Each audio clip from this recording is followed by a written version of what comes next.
यदि आप नाम के अभ्यासी हैं तो आप जब करवट बदलते हैं, आपको चेतना युक्त वृत्ति में तो आप उस समय देखते हैं आपका नाम या मंत्र चल रहा है। अगर चल रहा है तो आपका अभ्यास ठीक है, यदि नहीं तो अभी आपका अभ्यास ठीक नहीं है। अगर नींद खुली तंद्रा में स्थित हैं तो नाम चल रहा है, मंत्र चल रहा है, आप जाग भी नहीं रहे, आप सो भी नहीं रहे। ये बहुत नामाभ्यास से ऐसी सुंदर स्थिति प्राप्त होती है कि आंसुओं से वस्त्र भींगे रहते हैं। कब रात निकल गई, कब दिन निकल गया, उपासक को पता ही नहीं चलता। वो नाम के उस परमानंद में डूबता है जिसकी चाह से हम अनंत जन्मों से भटक रहे हैं भोगों में, और वो किंचन मात्र नहीं है। भोरी सखी को तो ये प्राप्त है। ये अपने लोगों के लिए प्रार्थना कर रहे हैं कि हे लाडली जू, आपकी बलिहारी जाऊं, आप ऐसी कृपा कर दो कि जागते हुए सोते हुए स्वप्न में हर समय हमारे हृदय में स्फुरित होता रहे राधा राधा राधा। ही जिय रसना श्वास श्वास प्रति, आहा, रोम रोम रट लाऊं राधा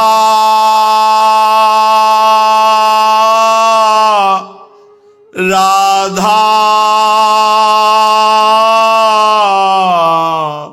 राधा राधा।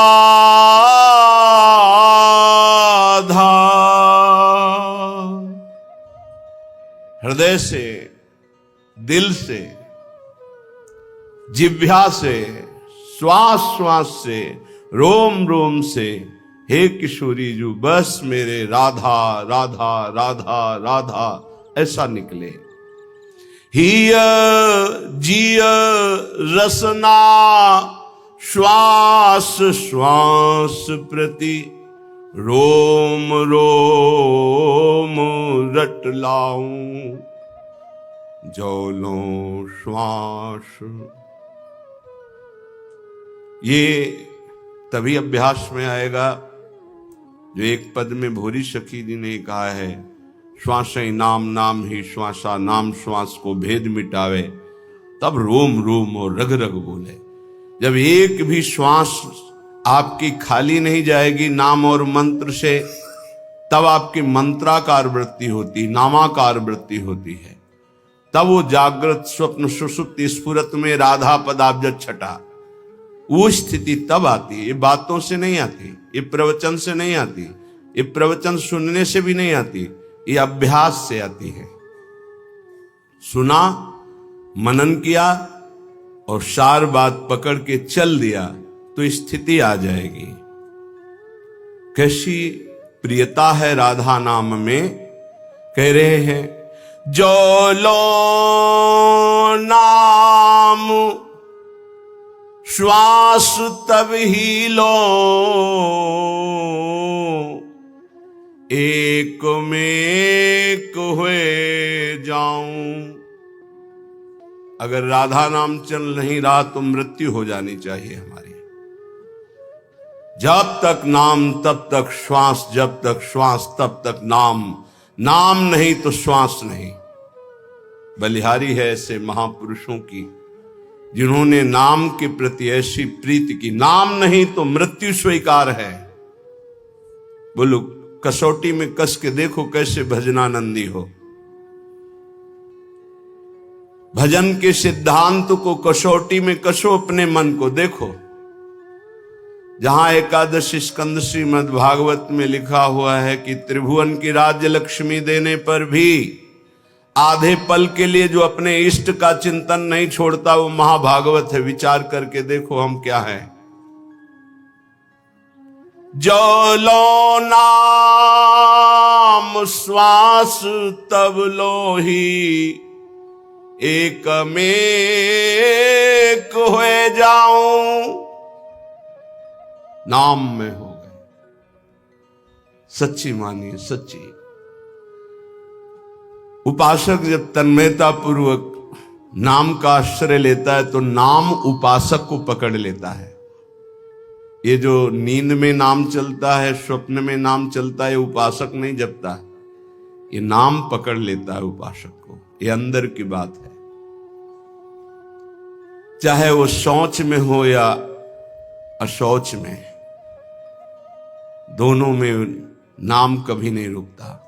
अपवित्रः पवित्रो वा सर्वावस्थांगतो पिबः यह स्मरेत पुंडरीकाक्षम सवायाभ्यंतर शुचि। वायाभ्यंतर से परम पवित्र रहता है जिसकी स्मृति में हर समय नाम चलता है। जिह्वा में, कंठ में, हृदय में, स्मृति में। क्या अद्भुत स्थिति नाम जापक की। कल एक महापुरुष के दर्शन हुए, महाराष्ट्र के। रोम रोम से उनके निकल रहा था विट्ठल विट्ठल विट्ठल। ये अपनी अनुभूति कह रहा हूं। प्रश्न का उत्तर इधर दे रहे थे लेकिन आकर्षण हो रहा था, कोई है महाभागवत यहां। तो एकदम दृष्टि दौड़ी, देखा। उनका प्रश्न का उत्तर बाद में, पहले संभाषण करेंगे। हमारा सौभाग्योदय हुआ। ऐसा लग रहा था साक्षात तुकाराम जी पधारे हैं। सच्ची कह रहे। कभी कभी लाडली जी की ऐसी विशेष महती कृपा होती कि ऐसे छुपे हुए महापुरुष कृपा करके दर्शन देते, जो उपाधि रहित हैं। उपाधि रहित होकर भगवान के वैभव की पूजा हो रही है तो बहुतायत है। लेकिन उपाधि शून्य दैन्य महापुरुष, इनका साक्षात्कार केवल प्रियालाल की विशिष्ट कृपा से होता है। जैसे राजसूय यज्ञ में सब उपाधि वाले महात्मा थे, बड़े बड़े ब्रह्म ऋषि महापुरुष, लेकिन उपाधि रहित वाल्मीकि जी की आराधना करा के भगवान ने राजसूय यज्ञ की पूर्णता की। ऐसे महाभागवत, सच्ची मानिए उनके रोम रोम से विट्ठल विट्ठल निकल रहा था। वो श्रवणेंद्रिय आपके पास नहीं, वो नेत्रेंद्रिय नहीं जिससे सुन सके।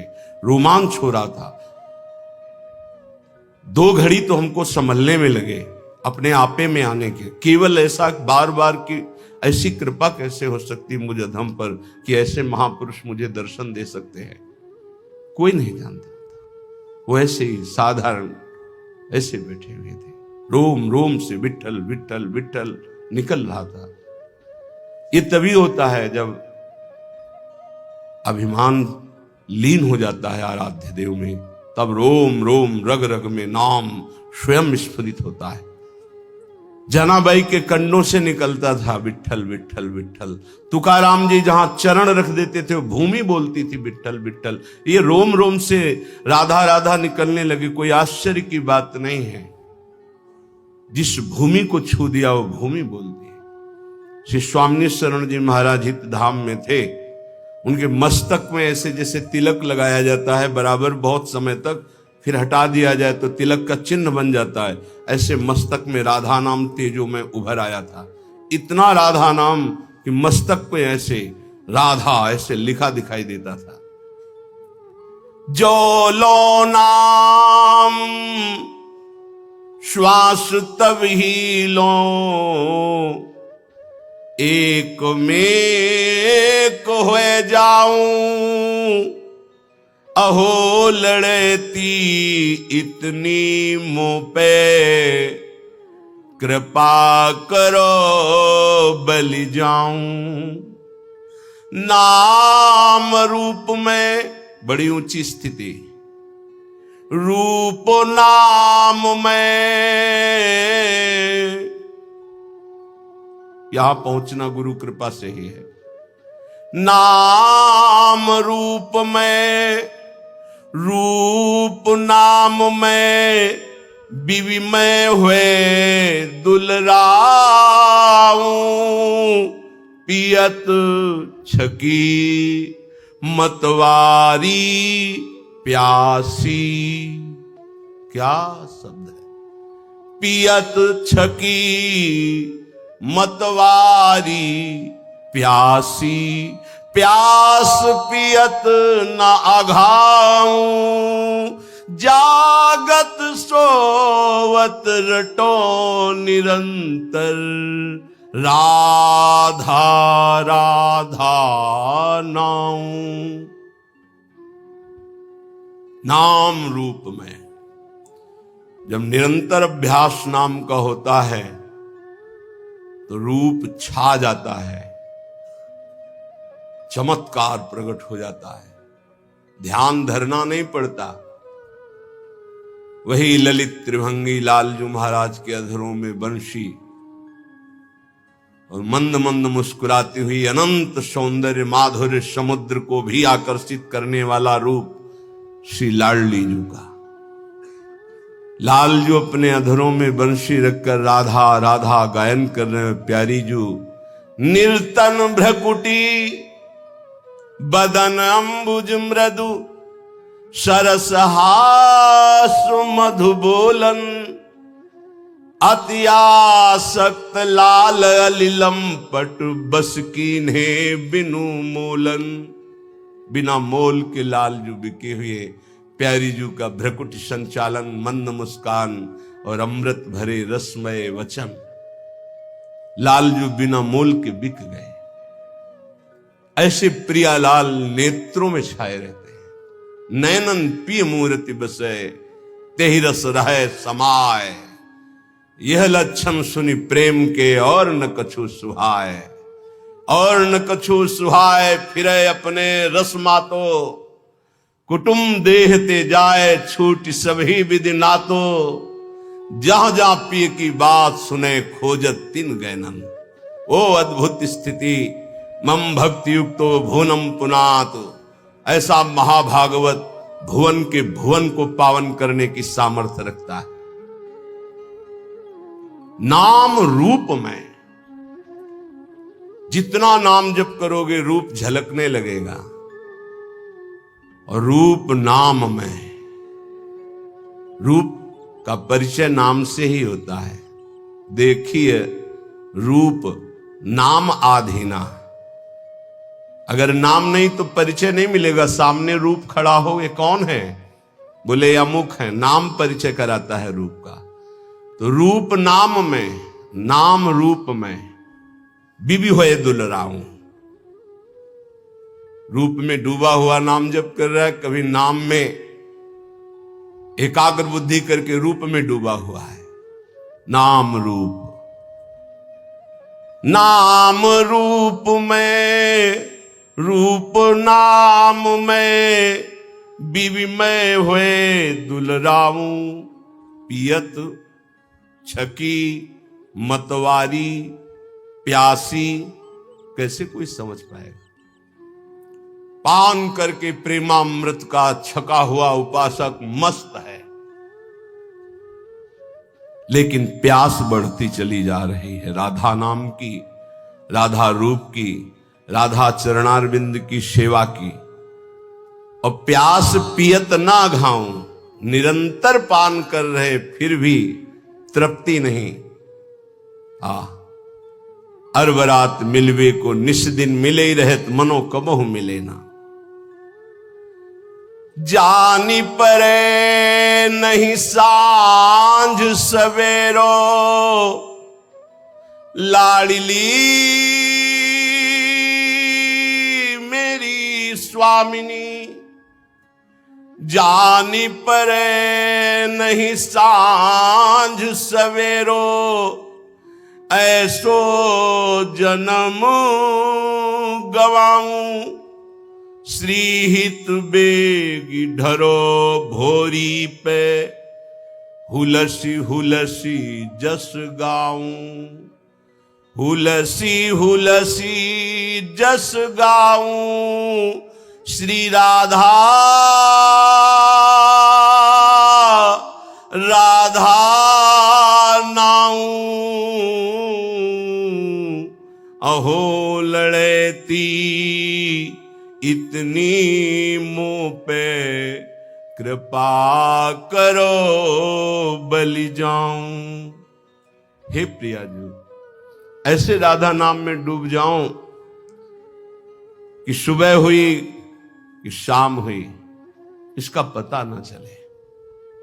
पूरा जीवन केवल राधा नाम की तन्मयता में व्यतीत हो, कृपा करो लाडली, हम पर द्रवित हो जाओ, श्रीहित बेगी डरो भोज पर। हे प्रेम स्वरूपा प्रियाजू, द्रवित हो जाओ, दया कर दो कि मैं आनंद में उमगती हुई हर समय राधा नाम जप करूं और आपका यश गान करते हुए जीवन व्यतीत करूं। जीवन का परम लाभ यही है। जिनकी बात करने मात्र से भव समुद्र छूट जाता है वो प्रिया प्रीतम है, अन्य बात नहीं। अन्य बात करोगे फंस जाओगे। तब सुख हरिवंश गुण नाम रसना रटत, और बहुवचन अति दुखदानी। और कुछ बोले तो दुख में फंस जाओगे, निंदा स्तुति बन जाएगी।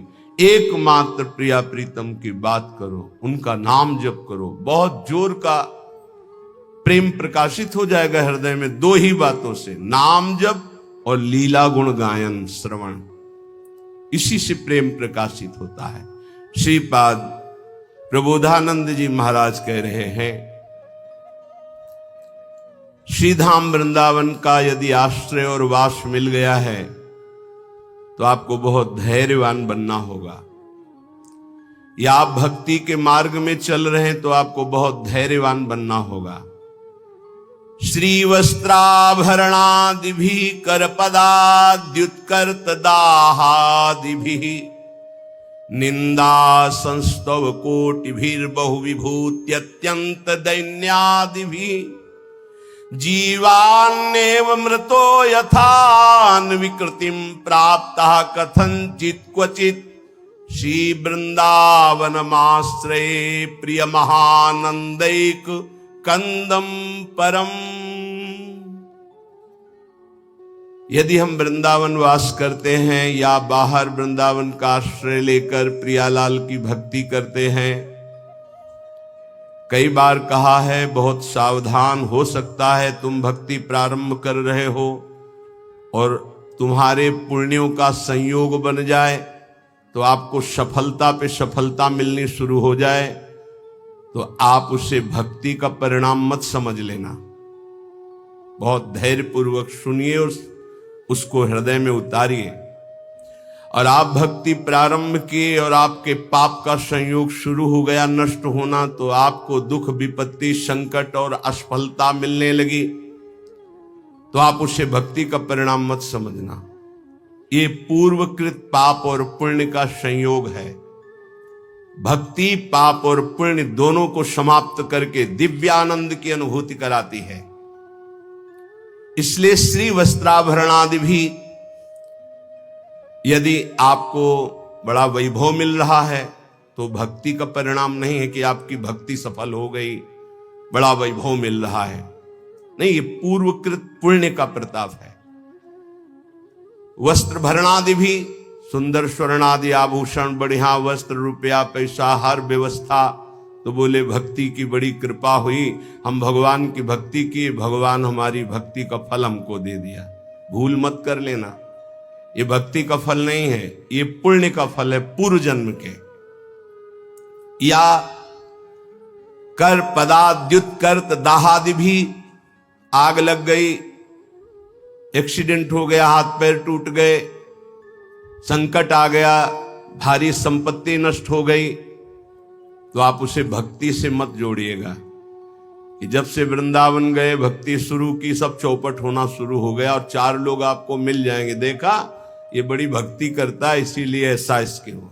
उसको भक्ति से मत जोड़िएगा। जैसे पहला सुख संविधान तुम्हारे पुण्य से आया था, ऐसे दुख, नाना प्रकार की विपत्तियां, संकट, ये पूर्वकृत पाप से आता है। जैसे उदाहरण में पूज्य राधा बाबा बाल्यावस्था से भगवान के मार्ग के अनुयायी, बहुत कट्टर शास्त्रीय सिद्धांत का पालन करने वाले, जहां स्वप्न में भी पाप नहीं हो सकता, ऐसे महापुरुष। जिस समय त्रिपुर सुंदरी भगवती की आराधना का दृढ़ संकल्प लेकर साधना में लगे, खड़ाऊं फिसल गई स्नान और अंग टूट गया। और नियम था कि कोई भी औषधि किसी भी पैथिक की नहीं लेनी, चाहे वो आयुर्वेदिक हो, होम्योपैथिक हो, एलोपैथिक हो, कोई पैथिक नहीं। कितना भीषण कष्ट, बांस की पट्टियों से खपाच बांधकर उसको और बैठ गए आराधना में। आराधना नहीं रुकी। क्या? इस उच्च कोटि की अवस्था की स्थिति को प्राप्त महापुरुष के ऐसे साधन में विघ्न, ये पूर्वकृत, उसको वर्तमान कृत नहीं माना जाता। आप लोगों की क्या साधना होगी? बड़े बड़े महापुरुषों में बड़े भयानक रोग देखे गए, ये क्या वर्तमान की भक्ति का फल है? छोटी मोटी आराधना करके कामनाओं की पूर्ति होती। जिन्होंने जीवन को भगवान के चरणों में अर्पित कर दिया, क्या उनमें इतनी सामर्थ्य नहीं कि अपने शरीर को स्वस्थ रख सके?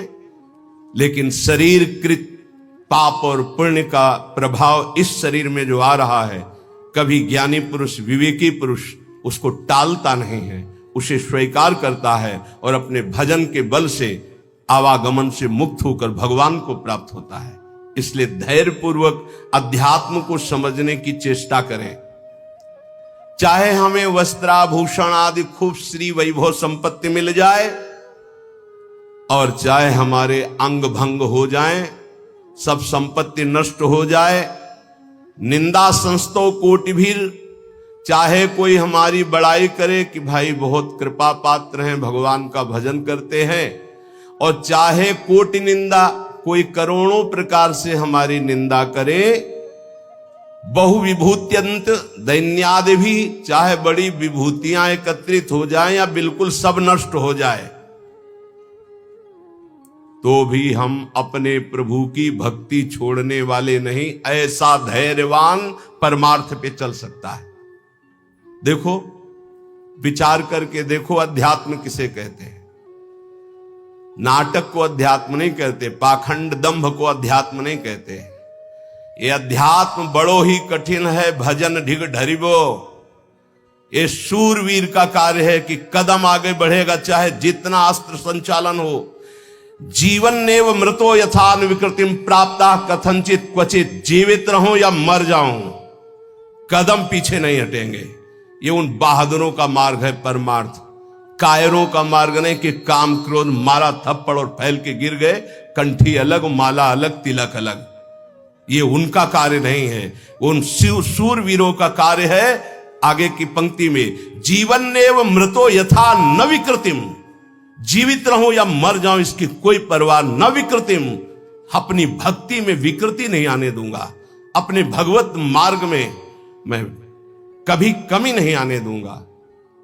नियम लो, यह है भक्ति का स्वरूप। तब अजित भगवान को जीता जाता है। ये खिलवाड़ का मार्ग नहीं है। प्राप्ता कथनचित क्वचित, कोई भी विकार आकर के कहीं भी निपट सकता है। यह है गुरु का चेला, दूसरा कोई नहीं है। जैसे पहलवान गुरु अपने चेले को जहां देखता है कि कमजोर है, वहीं पीट पीट के फिर वो अखाड़े पे खड़ा करता है, अंगुली घुमाता है। ऐसे कोई भी लड़ सकता है। ऐसे ही यहां क्वचित कथनचित, कहीं भी कोई भी मेरे प्राण ले लो, लेकिन मैं भक्ति का मार्ग नहीं छोड़ सकता। चाहे वैभव आवे, चाहे नष्ट हो जाए, चाहे शरीर रहे या नष्ट हो जाए, यश हो या अपयश हो, इसकी कोई परवाह नहीं। जीवन नेव मृतो यथान विकृतिम प्राप्ता कथनचित क्वचित, मरूं या जीऊं इसकी अब कोई परवाह नहीं। ऐसा ही उपासक विजय प्राप्त करता है इस माया पर। नहीं तो बहुत लुभावना और भयावना दोनों प्रकार का आकर्षण माया देती है। शूरवीर टिकता है नहीं, मृत्यु वरण, लेकिन भगवान को नहीं छोड़ सकता। महात्मा बुद्ध जी जब ब्रह्मबोध करने के लिए घर से निकले, एक वृक्ष के नीचे बैठ गए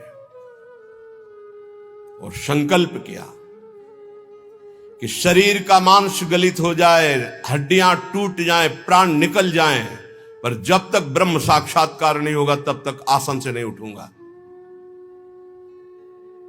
और ब्रह्म बोध करके ही आसन से उठे, इसीलिए उसे बोध वृक्ष कहा गया। वही चित्र और वही श्लोक उड़िया बाबा अपने डायरी में रखते थे। सदैव सामने। ऐसे जीवन में 2 श्लोक सामने सदैव रखा अपने दिमाग में। मात्रा स्पर्शास्तु कौन्ते शीतोष्ण सुख दुखदा आगमा पायनो अनित्यास्तास्ति क्षस्व भारत यम ही न व्यथ्यन्ते ते पुरुषम पुरुषर्षभ सम दुखा सुखाधीरम स्वमृतत्वाय कल्पते। जब कभी कोई भी विपत्ति, संकट, गर्मी, सर्दी, भूख, प्यास, ये 2 श्लोक का निरंतर सामने से भगवान कह रहे, जगत गुरु कह रहे, यम ही न व्यथ्यन्ते ते, व्यथित मत हो, शांत मंत्र में लग, अपने इष्ट के चिंतन में लग।